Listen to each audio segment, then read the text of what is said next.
Está começando o último episódio dessa nossa temporada aqui no Bíblia Fácil e nós estivemos ao longo dessa temporada dando um passeio aí pelas doutrinas bíblicas, algumas delas, logicamente, e hoje chegamos ao último episódio dessa temporada, tá bom? Nesse episódio nós vamos estudar a respeito da nova terra. Você já ouviu falar que a terra será restaurada? Esse novo céu e nova terra, onde é que vai acontecer isso? É aqui na terra mesmo? É em outro lugar do universo? É lá no céu? Você quer aprender tudo isso? Então fica comigo porque esse é o tema de hoje.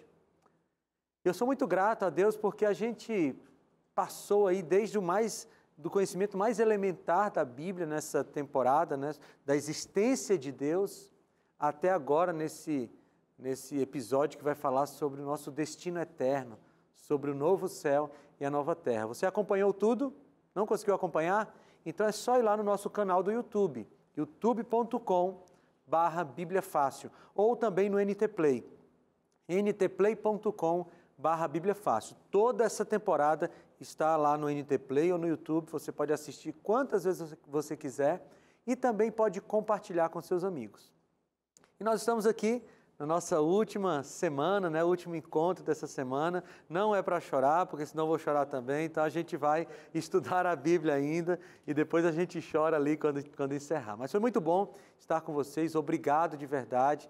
Vocês tiveram aí que deixar um tempo aí das atividades de vocês, profissionais e tal, da família, para estar aqui conosco gravando. Muito obrigado, que Deus recompense a cada um de vocês por esse esforço. Vamos orar para a gente começar o nosso estudo de hoje?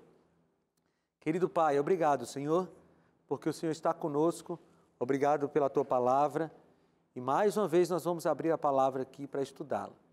Pedimos que o Senhor nos abençoe, que o Senhor nos unja com o Espírito Santo, em nome de Jesus. Amém. Amigos, nosso tema de hoje, a nova terra. Como eu falei ali na introdução, nós partimos desde a existência de Deus, né? Vimos as evidências, passamos pelos assuntos ali da graça, da salvação, volta de Jesus, estudamos o milênio, o batismo, e agora chegamos nesse que é o assunto, digamos, o último assunto da Bíblia, né? Porque é a eternidade. Mas é o último e é o primeiro também, porque a eternidade já existe. Nós estamos num pequeno intervalo da eternidade. Eu gosto de pensar assim, a história do pecado, embora para nós ela pareça uma história gigantesca, de milhares de anos, para Deus é um intervalo. A eternidade vinha na sua perfeição, de repente o pecado entrou no universo através de Lúcifer, o pecado entrou na terra através de Adão e Eva, e a gente está vivendo um pequeno intervalo na história da eternidade de pecado.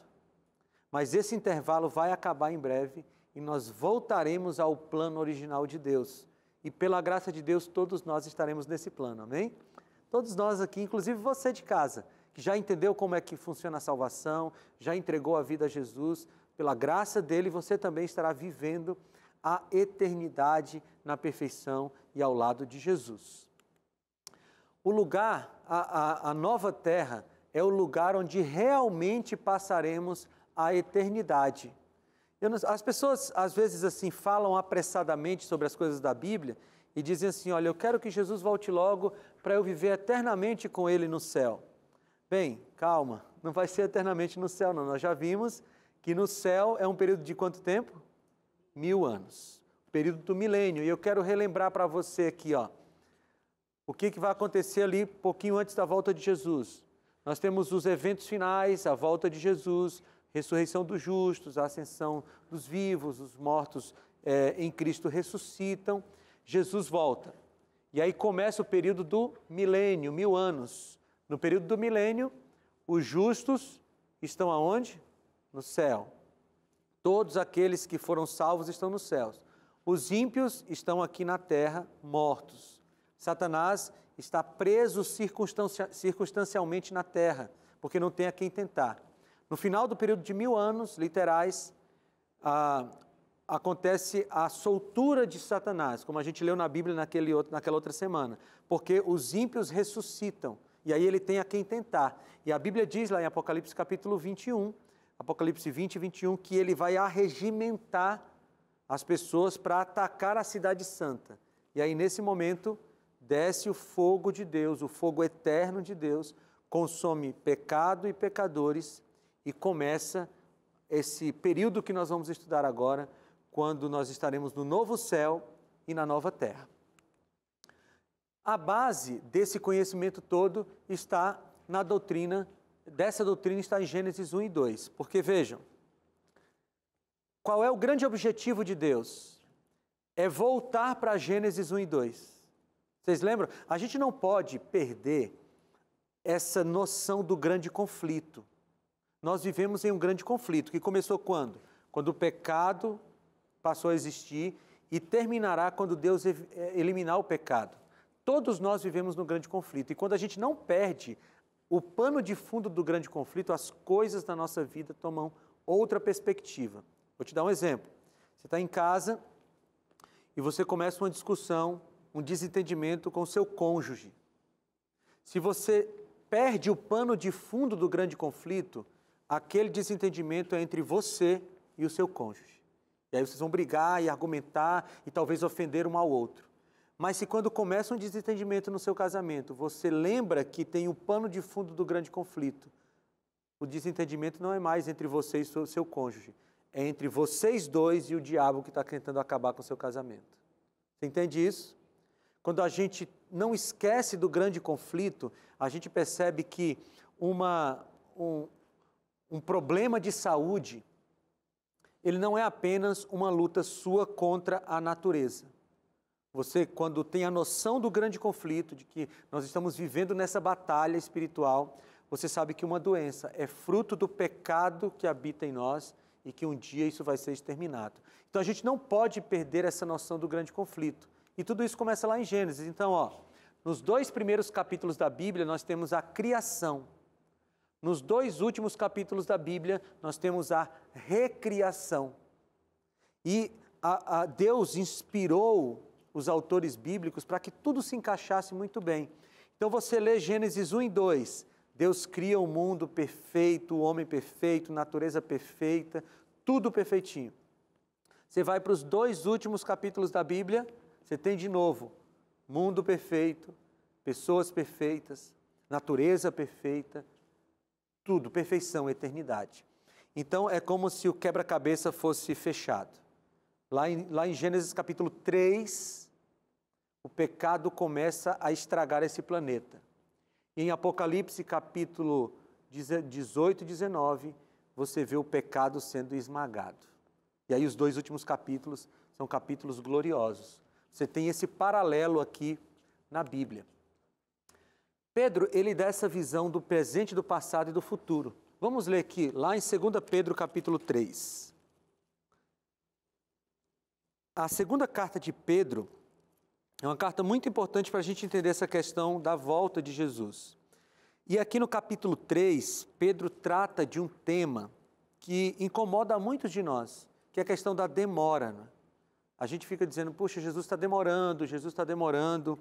E aqui no versículo 8 ele diz, não se esqueçam, amados, para o Senhor um dia é como 1000 anos, e 1000 anos como um dia. Então, essa noção de demora é nossa. Né?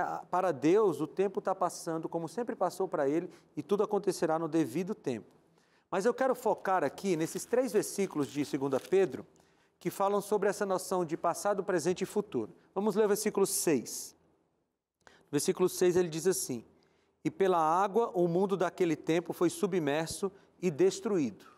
Então, Pedro está escrevendo mais ou menos no ano 66, 67, e aí ele diz assim, lá no dilúvio o mundo foi destruído pelas águas, ok? Então ele olhou para o passado. No versículo 7 ele diz assim, pela mesma palavra, os céus e a terra que agora existem, estão reservados para o fogo, guardado para o dia do juízo e para a destruição dos ímpios. Então ele olha para o seu presente. O que está no presente? A iminência da volta de Jesus e da destruição do mal. E ele também olha para o futuro, versículo 13. Ele diz, todavia, de acordo com a sua promessa, esperamos novos céus e nova terra, onde habita a justiça. Então, Pedro aqui nos dá uma noção muito interessante de como o cristão deve viver. Como é que um cristão enxerga a vida?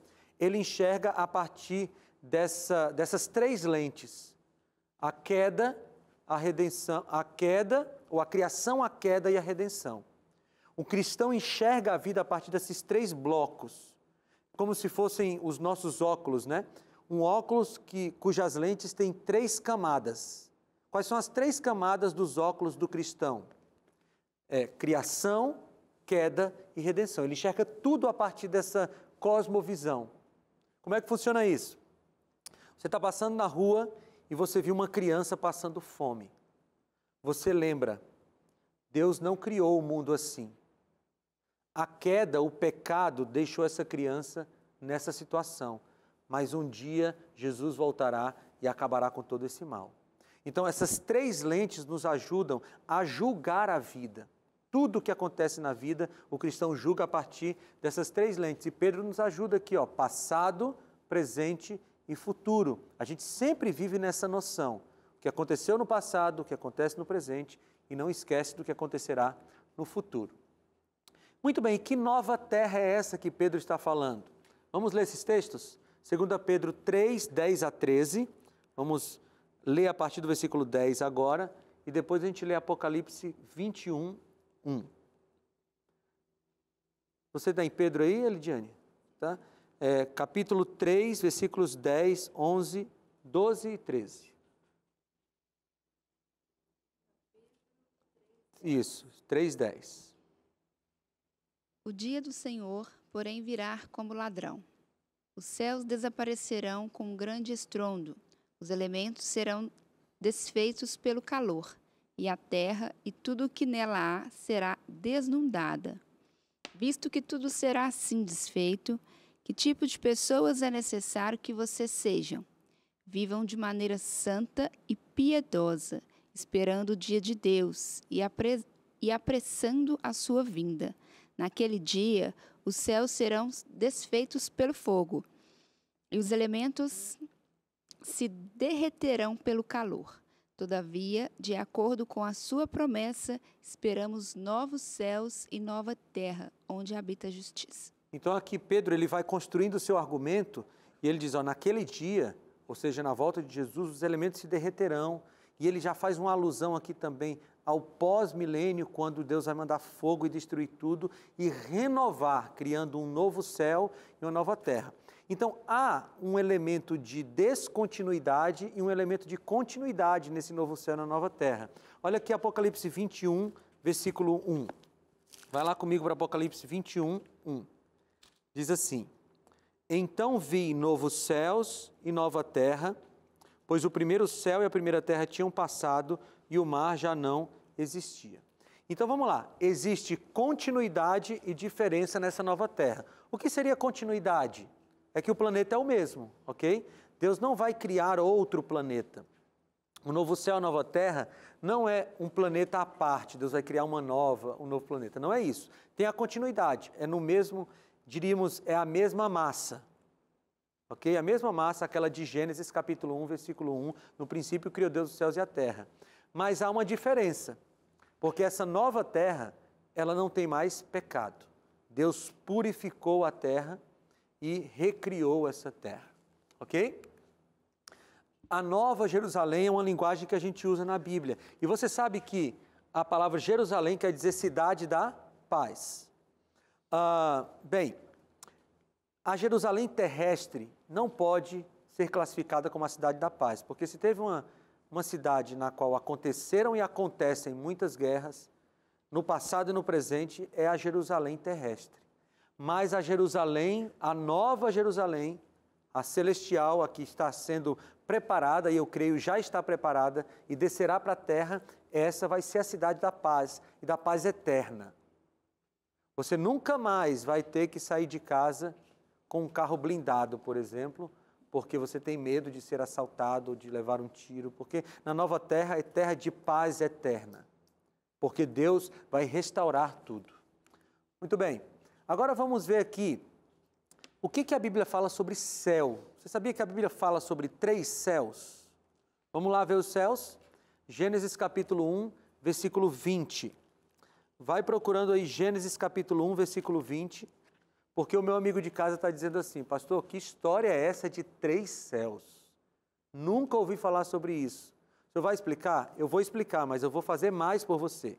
Vou pegar aqui a minha revista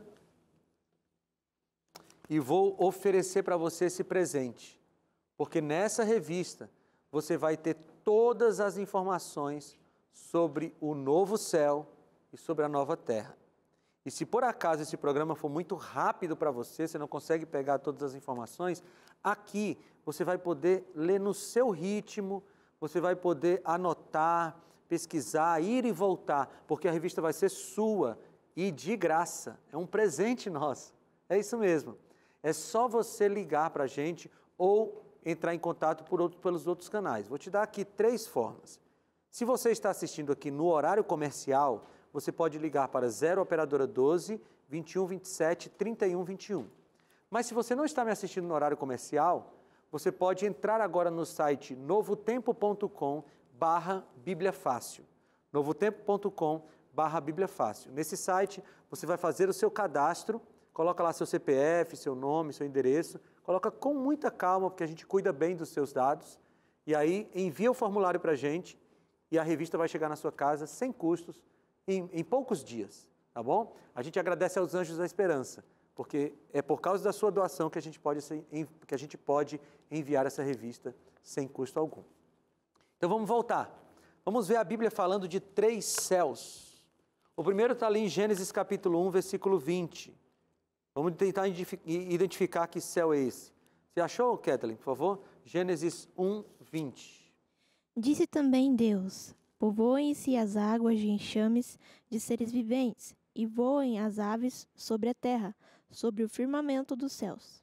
Muito bem, então o primeiro céu é esse céu que a gente consegue enxergar, né? Esse céu que a gente chama de céu atmosférico, talvez. Esse céu que a gente olha ali, azul, às vezes está escuro porque vai chover. Esse é o primeiro céu que a Bíblia se refere. Depois, Gênesis capítulo 1, versículos 14 a 17. Ainda na criação. Gênesis 1, 14 a 17. O texto diz assim: haja luminares no firmamento do céu para separar o dia da noite. Sirvam eles de sinais para marcas ou para marcar estações, dias e anos. E sirvam de luminares no firmamento do céu para iluminar a terra. E assim foi. Então, o segundo céu é esse céu dos astros, onde estão as estrelas, os planetas e tal. A Bíblia fala desse segundo céu. E o terceiro céu é um céu que a gente não pode enxergar, pelo menos não ainda. Segundo aos Coríntios, capítulo 12. Segundo aos Coríntios, capítulo 12. Nós vamos ler dos versículos 2 até o versículo 4. 12, 2 a 4. Segundo aos Coríntios 12, 2 a 4. O texto diz: conheço um homem em Cristo que há 14 anos foi arrebatado ao terceiro céu. Paulo está falando dele mesmo. Se foi no corpo ou fora do corpo, não sei, Deus o sabe. E sei que esse homem, se no corpo ou fora do corpo, não sei, mas Deus o sabe, foi arrebatado ao paraíso e ouviu coisas indizíveis, coisas que ao homem não é permitido falar. Então, Paulo está dizendo aqui que em algum momento da vida dele, ele foi até o terceiro céu. E foi um negócio tão extraordinário que Paulo dizia assim: eu não sei se eu estava acordado ou dormindo, se eu fui realmente lá ou se foi um sonho, uma visão. Paulo está dizendo que foi até o terceiro céu. E o que é o terceiro céu? O terceiro céu é o trono de Deus, onde está o trono de Deus. Então nós podemos enxergar o primeiro e o segundo. Esse segundo céu, com a ajuda de alguns aparelhos, nós conseguimos ver as estrelas, os planetas e tal. Mas o terceiro céu está reservado somente para o novo céu e a nova terra, quando nós voltaremos a ter acesso ao trono de Deus. Aliás, deixa eu contar uma coisa para vocês, vou adiantar aqui, um spoiler. Deus vai trazer o seu trono para a terra, no novo céu e na nova terra. E aqui vai passar a ser chamamos de capital do universo, porque o trono de Deus estará aqui na terra. Mas a gente vai ver isso na Bíblia, tá bom? 3 céus sobre os quais a Bíblia fala. A Nova Jerusalém será a capital do universo, porque Deus descerá com o seu trono para esse lugar. E a descrição física da Nova Jerusalém é muito importante, muito interessante. Então agora nós vamos fazer tipo assim um curso de arquitetura celestial.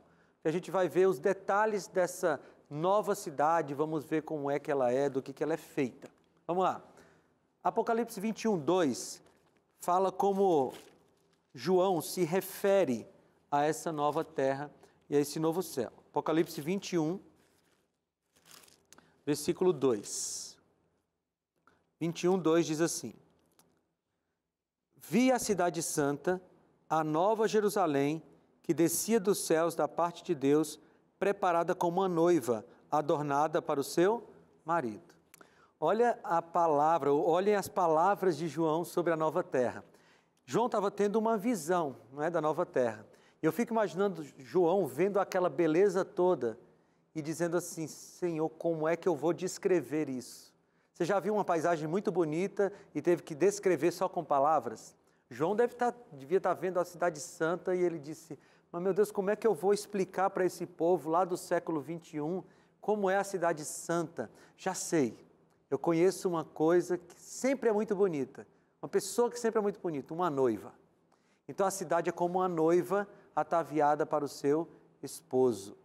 Aqui tem várias simbologias, né? Primeiro que realmente noiva, é difícil você ver uma noiva feia, né? Ela pode até não ter assim uma beleza muito grande, mas no dia do casamento, o negócio, tem alguns noivos que chegam assim: nossa, é a minha noiva mesmo, né? Mas a noiva sempre está muito bem arrumada, né? A noiva sempre está muito bem vestida para o dia do casamento. Então você tem essa noção da beleza realmente da cidade santa, mas também de uma cidade que está preparada para receber o seu marido. A cidade santa, ela vai receber o trono de Deus, e o trono de Deus vai descer para a terra dentro da cidade santa. Então João, ele olha para a cidade santa, ele diz assim: ela é como uma noiva ataviada, enfeitada para o seu marido. E quando a gente vai para a Bíblia, a gente vê essa linguagem, né? Lá em Mateus capítulo 25, você tem a parábola das 10 virgens. Jesus é o noivo que está chegando para receber a sua igreja, receber o seu povo. E de certa forma, todos nós somos a noiva que queremos urgentemente nos encontrar com o nosso noivo, que é Jesus.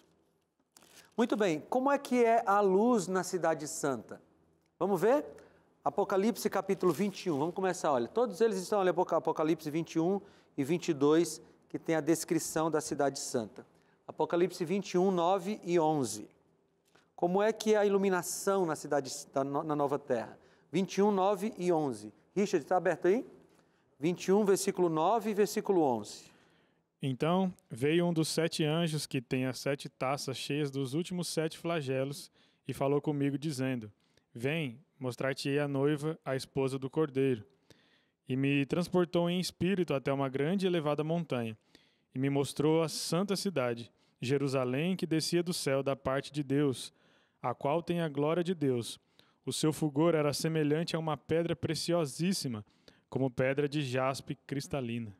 Então vamos lá, João está usando a linguagem que ele tem para nos falar como é. E ele diz que a cidade resplandecia com a glória de Deus, e o brilho era como de uma joia preciosa. Então a iluminação da cidade santa é uma coisa que a gente nunca viu na nossa vida. Vamos ver aqui, 21, 23 e 24. Capítulo 21, versículos 23 e 24. Guto, você está aberto nessa passagem? Então vai lá, Apocalipse 21, 23 e 24. A cidade não precisa nem do sol nem da lua para lhe darem claridade, pois a glória de Deus a iluminou, e o Cordeiro é a sua lâmpada. As nações andarão mediante a sua luz, e os reis da terra lhe trazem a sua glória.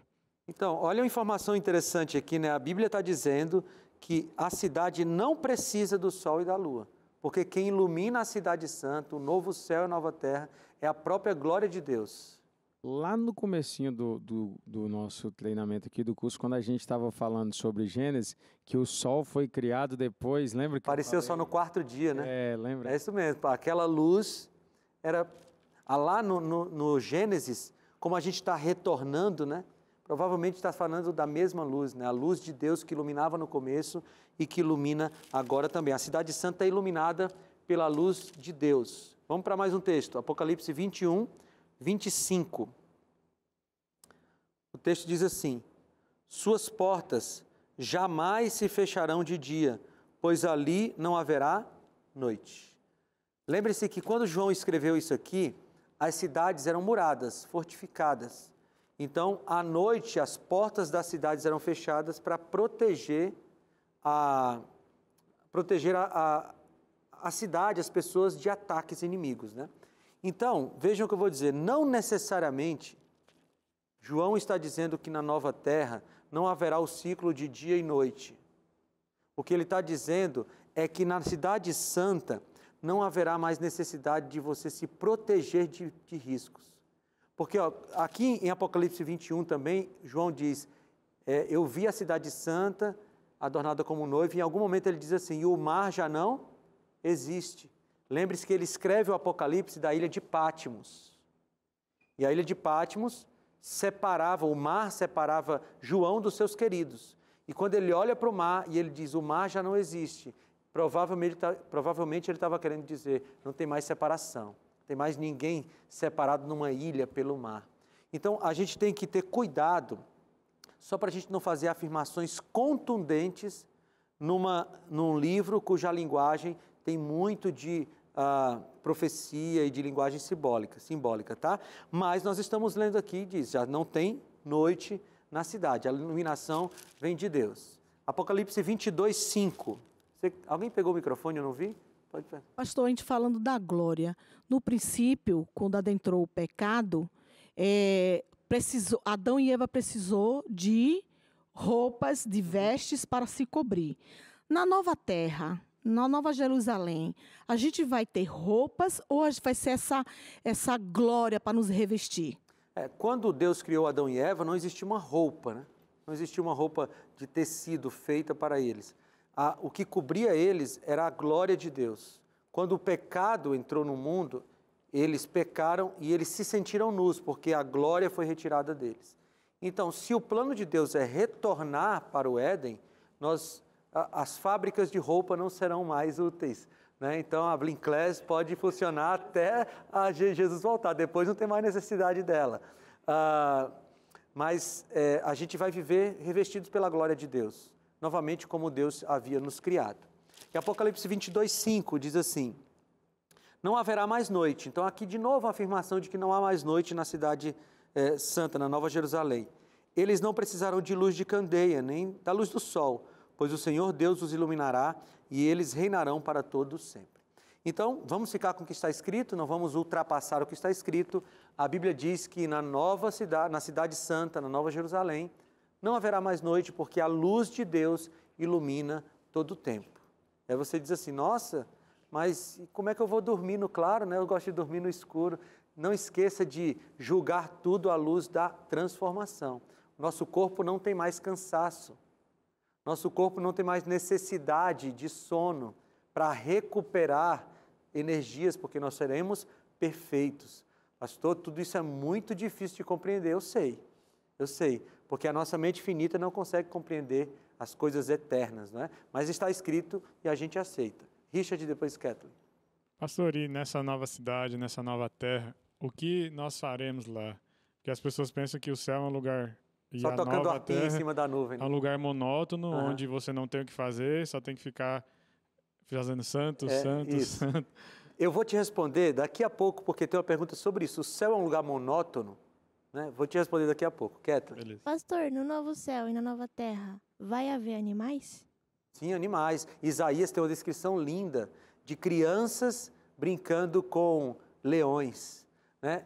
A gente estava no camarim há pouco tempo, e aí uma das meninas que estava ali no camarim estava olhando no celular assim, a imagem de um homem brincando com um leão. Né? Hoje é um negócio assim para a gente, nossa, que perigo, né? Que perigo. Mas no novo céu e na nova terra, o leão vai voltar a ser o que ele era lá no Éden. Herbívoro e não selvagem. E o meu filho Daniel sempre diz, papai, eu quero subir no leão, segurar na juba e ficar andando em cima dele, né? Passeando em cima do leão. E a gente vai poder fazer o que a gente quiser, porque os animais serão como eram lá no Éden. Vai ser um lugar perfeito, lindo, maravilhoso, mas não vai ser o mesmo se você não estiver lá. Então, se prepare e a gente volta no próximo bloco para a gente continuar estudando sobre a nova terra.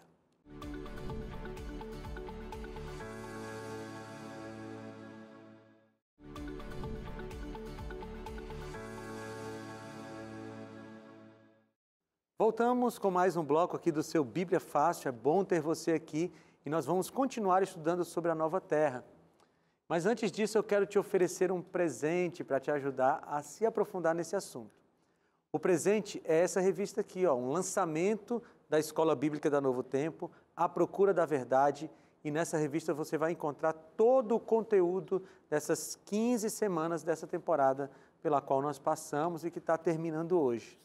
Falando em temporada que está terminando, né, eu preciso me redimir aqui de um negócio que eu fiz e que pode dar problema lá na casa de vocês. Eu já quero pegar a responsabilidade para mim, tá? Eu não deixei nenhum momento dessas 15 semanas você mandar um abraço para alguém de casa, né, que deixou você vir para cá.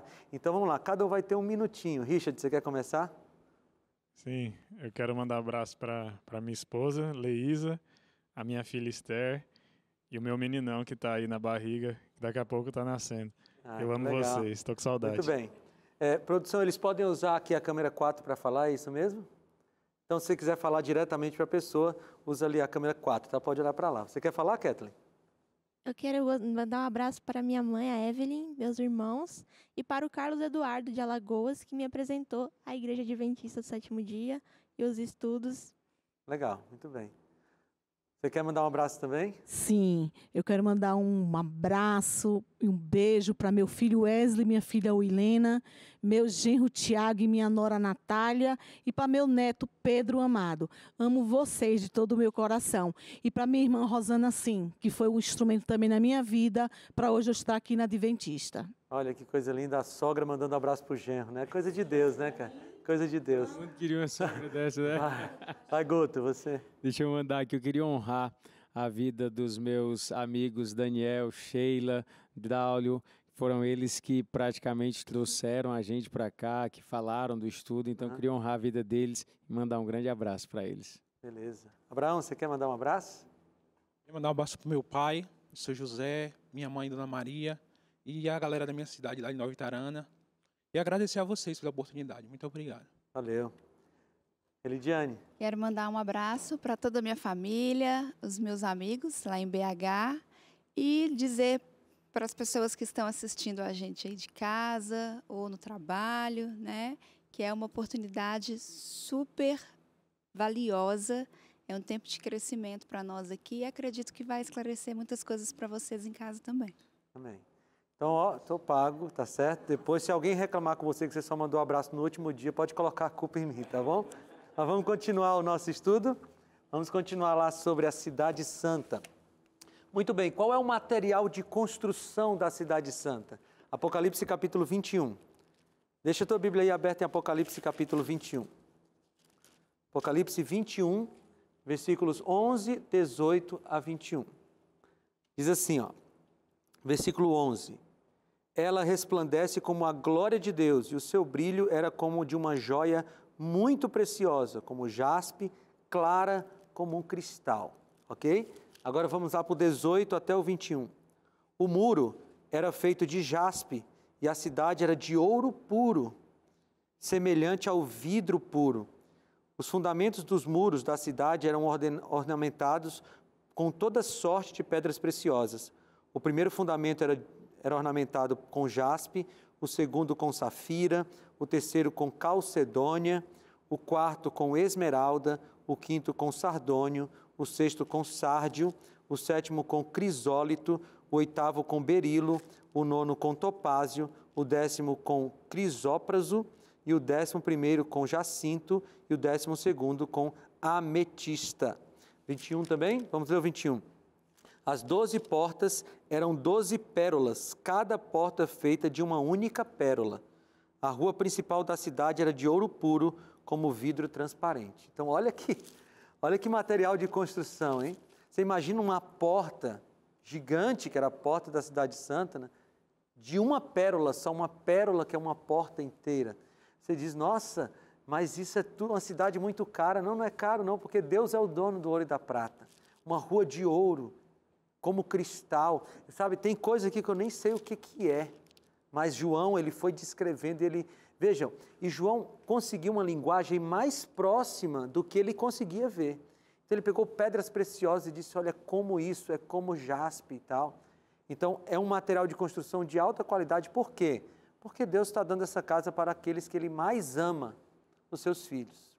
E quem é pai e mãe aqui sabe, né? A gente gosta de dar o melhor para os nossos filhos. O melhor que a gente puder para os nossos filhos. E Deus também é um pai assim. Bom, como é o suprimento de água e de alimento dessa cidade, da cidade santa? Apocalipse 22, versículo 1, diz assim: Então o anjo me mostrou o rio da água da vida, que, claro como cristal, fluía do trono de Deus e do Cordeiro. Agora, Apocalipse 22, a gente leu 22, 1, não é? 22, 2 agora, diz assim: No meio da rua principal da cidade, de cada lado do rio, estava a árvore da vida, que frutifica 12 vezes por ano, uma por mês. As folhas da árvore servem para a cura das nações. E aí a gente lê depois Gênesis 3, 22, mas eu sei que aqui surge uma interrogação. Como assim cura das nações? Né? Mas precisa ser curado alguém? Qual é o sentido bíblico aqui? Você lembra lá em Gênesis capítulo 3, versículo 22, o que está escrito? Quando Adão e Eva pecaram, Deus tirou ambos do jardim do Éden. Por quê? Em Gênesis 3, 22 explica. Porque se eles comessem do fruto da árvore da vida, eles viveriam eternamente e eternamente em pecado. Então Deus tira os dois de perto da árvore da vida para que eles não tenham mais vida eterna. Então a árvore da vida está de volta na nova cidade e esse sentido de cura para as nações é que ao se alimentar do fruto da árvore da vida, isso vai garantindo a nossa existência eterna. É o plano de Deus que assim aconteça. Muito bem. E essa cidade é o nosso lar eterno. Vamos ler esses textos? Mateus capítulo 5, versículo 5. Richard, por favor, lê o texto de Mateus e a gente vai ler depois Salmo 37, 9 e 29. Mateus 5, 5, fala aí. Bem-aventurados os mansos, porque herdarão a terra. Muito bem, então, primeiro, há uma terra que será herdada por nós. Tá? É nossa herança, porque é do nosso Pai e Ele vai passar para nós. Agora vamos lá no Salmo 37, 9 e 29. Aqui é uma descrição profética sobre esse assunto. 37, 9 e 29. Eu vou ler o versículo 9 agora, tá? Do Salmo 37. Pois os maus serão eliminados, mas os que esperam no Senhor receberão a terra por herança. E versículo 29. Os justos herdarão a terra e nela habitarão para sempre. Então, aqui tem uma aplicação direta, primária, para a realidade do salmista ali, mas também tem uma realidade futura, porque ele diz que a gente vai herdar a terra para sempre. E o Salmo 115, 16. Salmo 115, 16 diz assim: Os mais altos céus pertencem ao Senhor, mas a terra Ele a confiou ao homem. E aqui nós temos também um outro texto que pode ser aplicado à Terra Santa, porque ela vai ser confiada a nós. Pastor, o senhor falou aqui que a árvore da vida aparece novamente nessa nova realidade. Quando Adão e Eva foram expulsos do jardim, que era um espaço físico onde eles viviam, sim, tanto a árvore do conhecimento do bem e do mal, quanto a da vida, elas foram, de certa forma, escondidas por Deus do homem? O Éden foi retirado da terra. E o Éden vai ser recolocado lá na Cidade Santa. Com a diferença que aqui em Apocalipse você não tem mais árvore do conhecimento do bem e do mal. Por quê? Porque ela já cumpriu o seu propósito. Nós estudamos lá na entrada do pecado que a árvore do conhecimento do bem e do mal tinha um propósito de testar a fidelidade, de dar possibilidade de escolha. E essa escolha foi feita e o universo inteiro já viu o resultado do pecado. E o livro do profeta Naum, no capítulo 1, versículo 9, se eu não me engano, ele profetiza que nunca mais o mal se levantará, Por quê? Porque o universo inteiro já entendeu quais são os resultados de você se afastar da vontade de Deus. Kathleen? Pastor, no céu a gente não vai sentir mais dor, não vai chorar, não vai sentir angústia, tristeza. A gente vai sentir fome, vai comer, essas coisas? Veja, vamos só pegar a primeira parte. Lembra que a gente está falando da nova terra, a gente já está aqui, porque no céu nós ainda teremos impactos emocionais. Quando a gente perceber que pessoas que a gente gostaria que fossem salvas não foram salvas, ou nos reencontros e tal. A promessa de que toda lágrima será enxugada, ela está em Apocalipse 21:6 ou 21:4.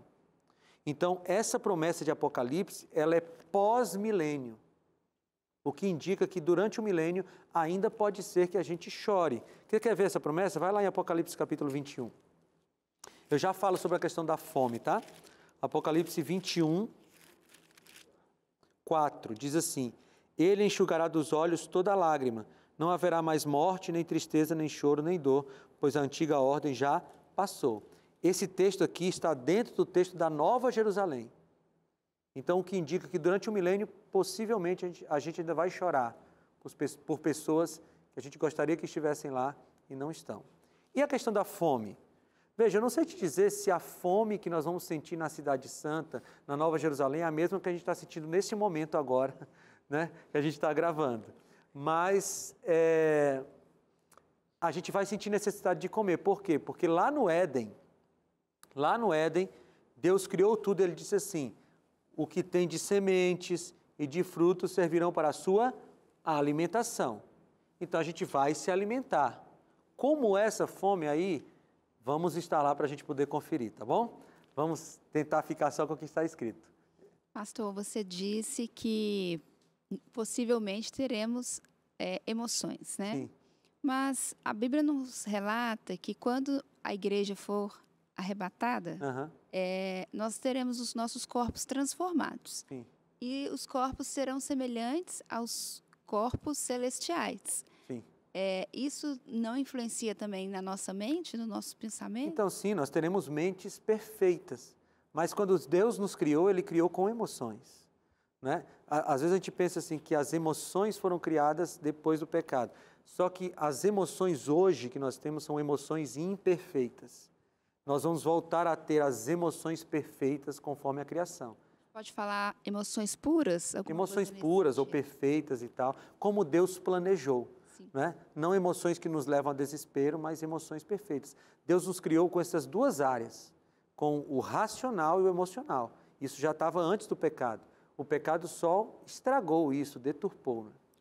Pastora Kathleen falou da alimentação, nós vamos nos alimentar. E na nossa biologia a gente sabe que tudo que entra, sai. Aham. Na Cidade Santa vai ter sistema de esgoto. Olha, rapaz, olha a pergunta que ele faz, né? Veja, você sabe que eu fui professor um tempo, né? E um dia eu estava na sala de aula dando aula sobre a nova terra e o aluno fez exatamente essa pergunta. Professor, os nossos sistemas digestivos e excretores e tal. Eu disse: amigo, não sei te dizer. Não sei te dizer. Mas eu convido você a estar salvo para a gente descobrir juntos lá. Tá bom? Vamos lá.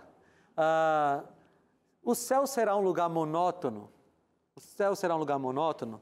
Aquela pergunta que você tinha feito, Richard. Vamos lá para Isaías, capítulo 65. Isaías 65, 21. 65, 21. Aqui uma visão profética sobre o novo céu e a nova terra. Isaías 65, 21. Diz assim: construirão casas e nela habitarão, plantarão vinhas e comerão do seu fruto. Vocês lembram que quando a gente estudou a criação, Deus disse assim: olha, cultivem a terra, cuidem do jardim, plantem, colham.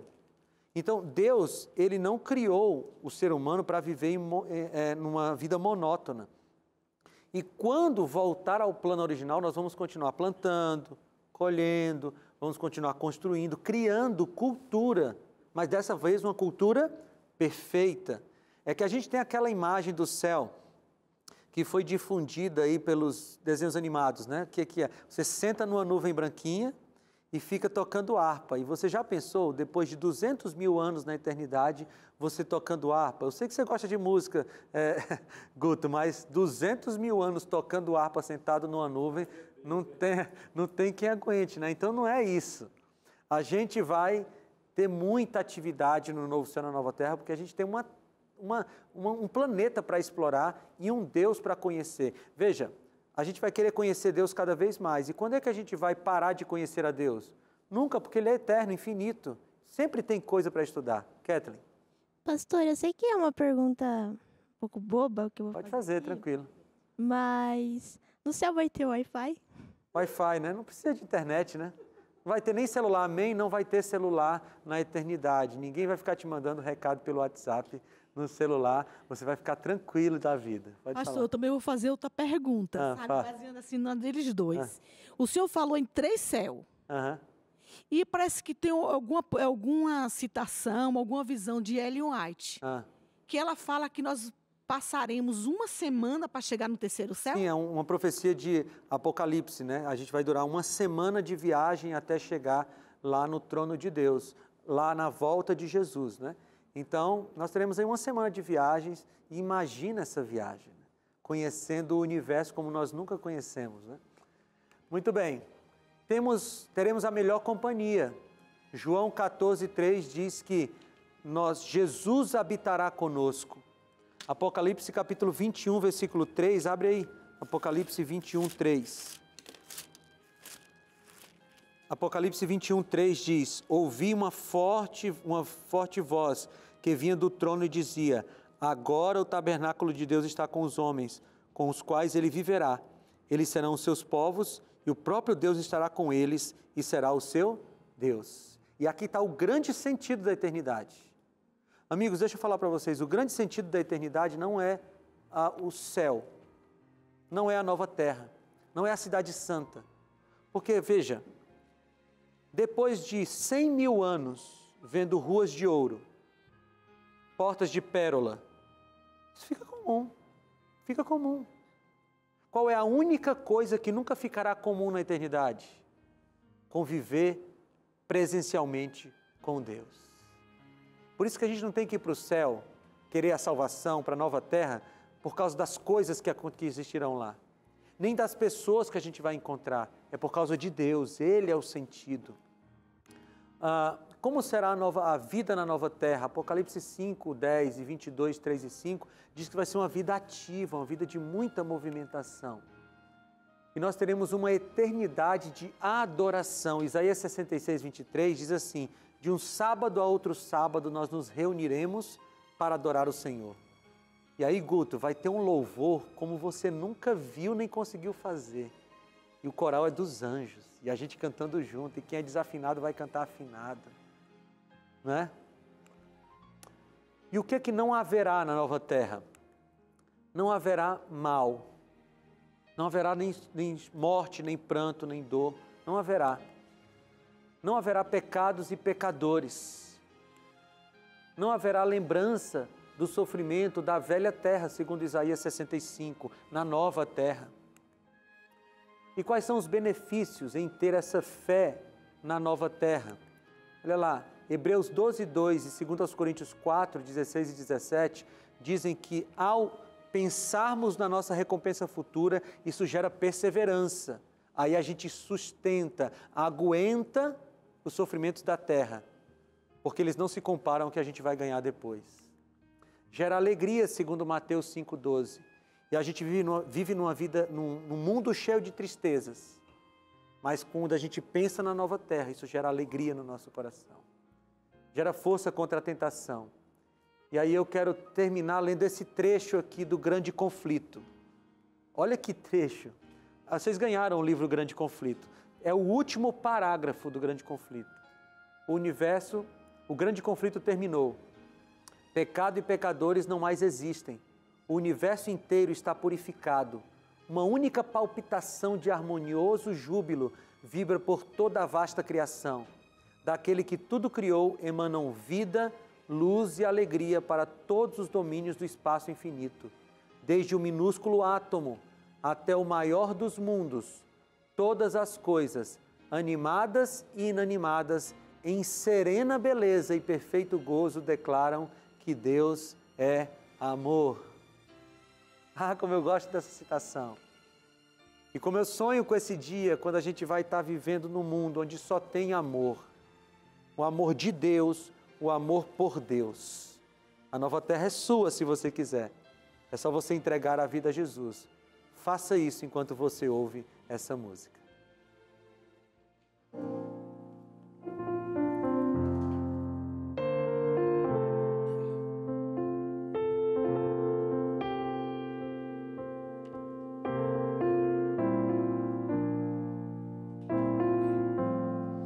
Sei que o céu é lindo, eu quero lá morar, pois quero estar com meu Jesus no lar de eterna luz. Eu vou ao lar, onde é meu lugar.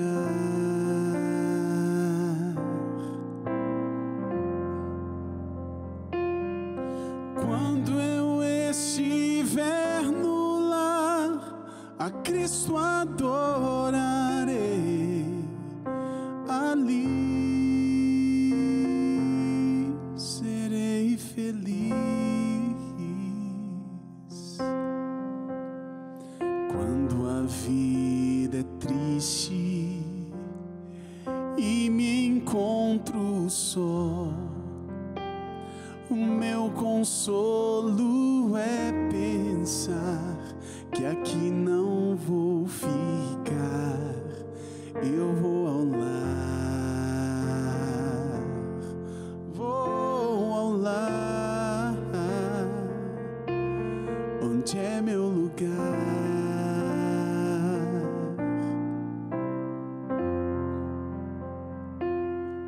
Quando eu estiver no lar, a Cristo adorarei.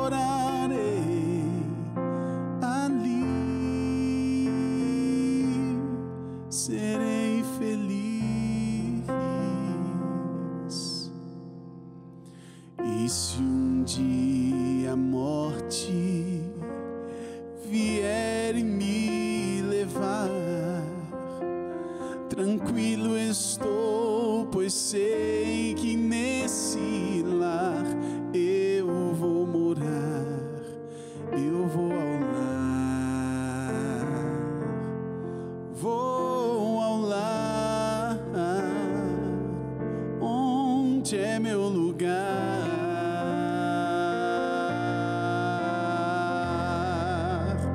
Eu vou morar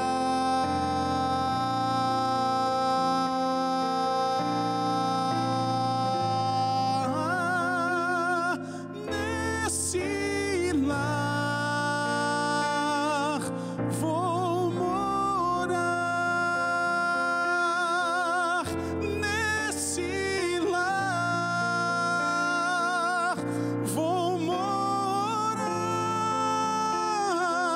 nesse lar. Vou morar.